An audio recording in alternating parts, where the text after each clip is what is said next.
Hello students. तो मान लीजिए कि आपने 50 रुपए के पेन खरीदे और एक पेन की कीमत है 5 रुपए। तो प्रीवियस क्लासेस के अंदर अगर इस स्टेटमेंट को मैथमेटिकली लिखना होता था तो हम कैसे लिखते थे? अगर आपने बाय किए हैं x नंबर ऑफ पेन तो टोटल अमाउंट बन जाएगी 5x which is equals to 50 rupees. और इस इक्वेशन को बोला जाता था linear equation in one variable. उसी तरह से मान लीजिए कि आपने 3 टेबल और 4 चेयर खरीदी हैं 2000 रुपए में। तो अगर एक टेबल की कीमत है x रुपए और एक चेयर की कीमत है y रुपए तो टोटल अमाउंट बनेगी 3x plus 4y is equals to 2000 rupees. और इस टाइप की इक्वेशंस को बोला जाता था linear equation in two variable. तो अब सवाल ये उठता है कि क्या इस टाइप की सभी स्टेटमेंट्स को हम इक्वेशंस के फॉर्म में लिख सकते हैं? तो आज इसी टॉपिक पर हम बात करेंगे और शुरू करेंगे एक नया चैप्टर लाइनियर इनइक्वालिटीज। तो मान लीजिए कि आपके पास 100 रुपए है, ठीक है, और आपको बाय करनी है नोटबुक्स। आप जाते हैं मार्केट और आपको पता चलता है कि एक नोटबुक की कीमत है 30 रुपए। तो 100 रुपए में आप जितनी भी नोटबुक खरीदें आप देखेंगे कि दुकानदार आपको कुछ पैसे वापस कर रहा है, ठीक है। यानी अगर आप मैक्सिमम नंबर ऑफ नोटबुक्स भी अगर खरीदते हैं जो होंगी 3 और जिसकी अमाउंट होगी 90 विच इज लेस देन 100, यानी 10 रुपए दुकानदार तब भी आपको वापस करेगा। तो अगर इस स्टेटमेंट को मुझे मैथमेटिकली लिखना हो तो मैं कैसे लिखूंगा? अगर मैंने x number of notebook buy किए हैं तो मैं लिखूंगा 30x इज लेस देन 100, ठीक है। इसके अलावा एक और एग्जांपल देख लेते हैं। मान लीजिए इसी केस के अंदर आपको नोटबुक के साथ पेन्स भी खरीदने हैं और एक पेन की कीमत है 10 रुपए। तो अगर आपने x नंबर ऑफ पेन खरीदे हैं और y नंबर ऑफ नोटबुक खरीदी है तो आप लिखेंगे 10x plus 30y is less than equals to 100।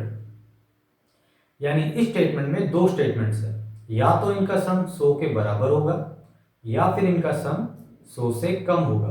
ये डिपेंड करेगा कि आप किस रेशियो में पेन्स और नोटबुक को खरीदते हो, ठीक है। तो अब बात कर लेते हैं डेफिनेशन की। जब भी दो नंबर्स या फिर दो एल्जेब्रिक एक्सप्रेशंस यूज करते हैं less than, more than, less than equal to या फिर more than equal to sign का, तो फॉर्मेशन होती है इनइक्वालिटीज की, ठीक है। अब टाइप्स ऑफ इनइक्वालिटी देख लेते हैं। पहला, जब भी इनइक्वालिटी यूज होती है नंबर्स के बीच में तो उसे हम बोलते हैं न्यूमेरिकल इनइक्वालिटी। जब भी इसमें यूज होता है वेरिएबल्स का तब हम उसे बोलते हैं लिटरल इनइक्वालिटी, ठीक है। जब भी हम यूज करते हैं लेस देन या फिर मोर देन साइन का किन्हीं दो नंबर्स या फिर किन्हीं दो एल्जेब्रिक एक्सप्रेशंस के बीच में तो उसे बोला जाता है स्ट्रिक्ट इनइक्वालिटी। जैसे कि 2 इज लेस देन 5 तो इसका मतलब हुआ 2 इज स्ट्रिक्टली लेस देन 5। इसके अलावा जब भी हम यूज करते हैं लेस देन इक्वल टू या फिर more than equal to sign का किन्हीं दो नंबर्स या फिर किन्हीं दो एल्जेब्रिक एक्सप्रेशंस के बीच में तो उसे बोला जाता है स्लैक इनइक्वालिटी, ठीक है। इसके अलावा जब भी हम इनइक्वालिटी के साइन को दो बार यूज करते हैं जैसे कि 2 is less then 5 is less then 7 तो यहां पर दो बार लेस देन साइन का यूज हुआ है तो इस केस को बोलते हैं हम डबल इनइक्वालिटी, ठीक है। तो ये तो हुई टाइप्स ऑफ इनइक्वालिटी। अब इनइक्वालिटी दो टाइप की हो सकती हैं, पहला इन वन वेरिएबल और दूसरा इन टू वेरिएबल, ठीक है। तो आज हम बात करने वाले हैं केवल वन वेरिएबल की। तो अब हम शुरू करते हैं solution of linear inequality in one variable. तो उसके लिए मैं एक एग्जांपल लेता हूं। मान लीजिए मेरे पास एक इनइक्वालिटी है 6x इज लेस देन 20। तो इस इनइक्वालिटी के सॉल्यूशंस क्या होंगे? x की वो सभी वैल्यूज इस इनइक्वालिटी के सॉल्यूशंस होंगी जिसके ऊपर ये इनइक्वालिटी वैलिड प्रूव होती है। यानी अगर मैं इस इनइक्वालिटी में x को पुट करता हूं 1 तो मुझे मिलता है 6 is less than 20 which is true.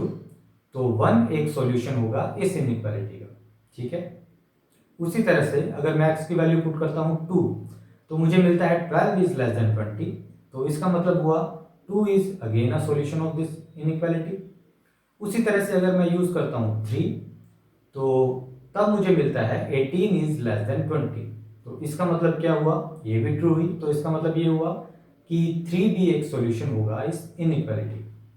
वहीं अगर मैं यूज करता हूँ 4, तो मुझे मिलता है 24 is less than 20, which is false. तो कहने का मतलब क्या है कि लाइनियर इक्वेशंस के अंदर क्या होता था, जब हम लाइनियर इक्वेशन के सॉल्यूशन निकालते थे तो वेरिएबल्स की केवल एक वैल्यू निकलती थी, यानी x की कोई वैल्यू निकलती थी या फिर y की कोई एक वैल्यू निकलती थी। लेकिन इनइक्वालिटी में ऐसा नहीं होता, इनइक्वालिटी में एक से ज्यादा सॉल्यूशन हो सकते हैं, ठीक है। तो अब हम बात कर लेते हैं representation of solution of linear inequality in one variable. तो सॉल्यूशन रिप्रेजेंट करने के दो तरीके हैं। पहला, सेट मेथड, क्योंकि मैं जानता हूं कि इनइक्वालिटी के जो सॉल्यूशंस होते हैं वो एक से ज्यादा होते हैं, और दूसरा, इनके अंदर एक ऑर्डर होता है। जैसे कि मैंने अभी प्रीवियस एग्जांपल में देखा कि इसके जो सॉल्यूशन थे वो थे 1 2 3, वो सभी एक ऑर्डर में थे। तो हम क्या करते हैं, हम इनको एक ग्रुप में लिखते हैं और इसको लिख देते हैं एक सेट के अंदर, और उस सेट को बोला जाता है सॉल्यूशन सेट। और सॉल्यूशन सेट को लिखने के लिए आपको नॉलेज होनी चाहिए इंटरवल्स की, जो मैं थ्योरी ऑफ सेट्स के अंदर पहले ही करवा चुका हूं, मैं डिस्क्रिप्शन में लिंक दे दूंगा, अगर आपको देखना है तो वहां से देख सकते हैं। इसके अलावा सेकंड मेथड है कि मैं इस सॉल्यूशन को ड्रॉ करूं नंबर लाइन के ऊपर, ठीक है। तो किसी सेट को नंबर लाइन के ऊपर कैसे ड्रॉ किया जाता है ये भी मैं आपको थ्योरी ऑफ सेट्स के अंदर बता चुका हूं, आप देख सकते हैं। तो अब हम डायरेक्टली देखेंगे एक एग्जांपल, ठीक है, उसे सॉल्व करेंगे। लेकिन उससे पहले रूल्स ऑफ सॉल्विंग इनइक्वालिटीज, ठीक है। 3 रूल्स है। पहला, if same number is added or subtracted on both side of inequality then inequality doesn't change। यानी अगर सेम नंबर को मैं इनइक्वालिटी के लेफ्ट हैंड साइड या फिर राइट हैंड साइड में ऐड या फिर सब्ट्रैक्ट करता हूं तो इनइक्वालिटी के ऊपर कोई फर्क नहीं पड़ेगा, ठीक है। दूसरा, if same number is multiplied और divide on both side of inequality then again inequality doesn't change. यानी अगर किसी नंबर को मैं मल्टीप्लाई या डिवाइड करता हूं दोनों तरफ इनइक्वालिटी के, तब भी इनइक्वालिटी के ऊपर कोई चेंज नहीं हो सकता, provided that number should be non negative, ठीक है, पॉजिटिव नंबर होना चाहिए। और तीसरा, जब भी किसी नेगेटिव नंबर को मैं इनइक्वालिटी के दोनों तरफ मल्टीप्लाई या फिर डिवाइड करता हूं तो उस केस में इनइक्वालिटी का साइन चेंज हो जाता है, ठीक है। जैसे कि एक एग्जांपल देखते हैं, 2 इज लेस देन 5, ये ट्रू है, हम जानते हैं, ठीक है। अगर मैं दोनों साइड -1 से मल्टीप्लाई कर देता हूं तो मुझे मिलेगा -2 is more then -5, which is again a true statement, ठीक है। तो अब हम देख लेते हैं एक एग्जांपल। मान लीजिए कि मेरे पास एक इनइक्वालिटी है which is 5 minus 2x by 3 is less than equal to x by 6 minus 5, ठीक है। तो इस इनइक्वालिटी के हमें सॉल्यूशन बताने हैं। तो सबसे पहले मैं रूल नंबर 2 यूज करूंगा। मैं किसी भी सेम नंबर को मल्टीप्लाई या फिर डिवाइड कर सकता हूं दोनों साइड, ऐसा करने पर इनइक्वालिटी में चेंज नहीं आएगा, ठीक है। तो मैं क्या करता हूं, मैं मल्टीप्लाई करता हूं 6 को। अगर मैं 6 मल्टीप्लाई करता हूं दोनों तरफ तो साइन रहेगा सेम,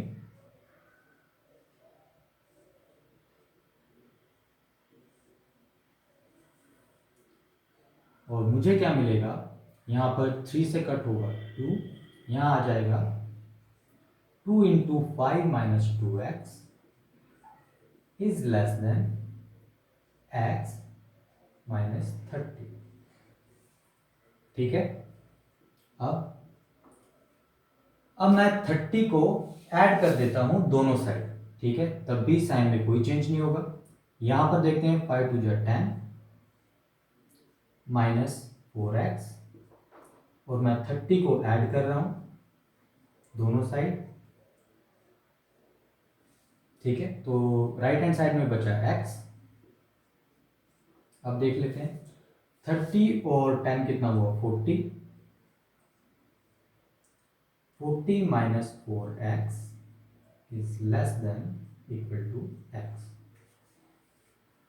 अब मैं 4x को ऐड कर देता हूं दोनों तरफ, ठीक है।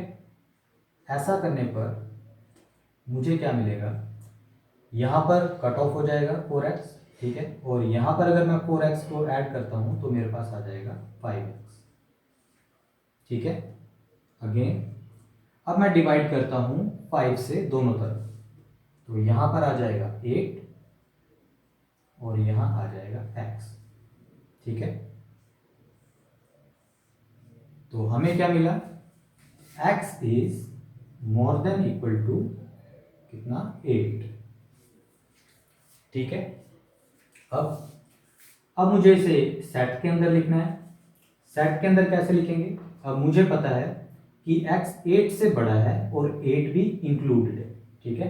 तो मैं शुरू करूंगा क्लोज इंटरवल को, यहां लिखूंगा 8 और अप टू कहां तक जा रहा है, 8 से बड़े कोई भी नंबर हो सकता है, तो यहां लिखूंगा इंफिनिटी और इसे कर दूंगा ओपन ब्रैकेट से क्लोज, ठीक है। ये एक सॉल्यूशन होगा। दूसरा, अगर इसे मुझे नंबर लाइन पे ड्रॉ करना है तो मैं कैसे करूंगा, मान लीजिए कि ये है 0, ये 2, ये 4, ये 6 और ये 8 10 12, ठीक है। अब मुझे क्योंकि 8 को इंक्लूड करना है तो यहां पर मैं डॉट बनाऊंगा बड़ा सा, ठीक है, और अप टू जाना है इंफिनिटी तक, तो इसको लिखूंगा मैं कुछ ऐसे, ठीक है। तो नंबर लाइन पर सॉल्यूशन मिलेगा कुछ इस तरह से और सॉल्यूशन सेट मिलेगा कुछ इस तरह से, ठीक है। तो उम्मीद है आज का टॉपिक आपको समझ आया होगा। नेक्स्ट क्लास में हम करेंगे एक्सरसाइज, तो तब तक के लिए थैंक्स।